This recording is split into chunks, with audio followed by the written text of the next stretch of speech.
திண்டுக்கல் கோட்டை மாரியம்மன் கோவிலில் மார்கழி மாதத்தை முன்னிட்டு இன்று முதல் நாள் திருவிளக்கு பூஜை நடைபெற்றது.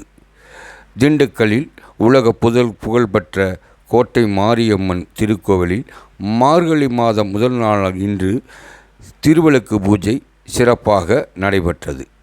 1008 நாமாவளிகள் போற்றி திருவிளக்கு பூஜை இன்று தொடங்கியது. நகரின் பல்வேறு பகுதியிலிருந்து ஏராளமான பக்தர்கள் இந்த திருவிளக்கு பூஜையில் கலந்து கொண்டனர். மார்கழி மாதம் முதல் நாளான இன்று உலக புகழ்பெற்ற கோட்டை மாரியம்மன் திருக்கோவிலில் திருவிளக்கு பூஜையில் ஏராளமான பெண் பக்தர்கள் இன்று அதிகாலையிலே பணியினை பொருட்படுத்தாமல் திருவிளக்கு பூஜையில் கலந்து கொண்டனர். திருவிளக்கு பூஜையில் கோவில் பகுதி உட்பிரகாரத்திலும் மற்றும் வெளிப்பிரகாரத்திலும் அமர்ந்து திருவிளக்கு பூஜையில் கலந்து கொண்டனர்.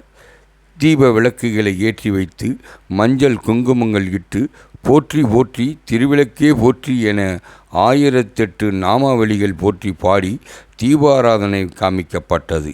இதனைத் தொடர்ந்து கோட்டை மாரியம்மன் கோவிலுக்கு வருகை தந்திருந்த அனைத்து பக்தர்களுக்கும் கோயிலினுடைய சார்பாக அருட்பிரசாதங்கள் வழங்கப்பட்டன.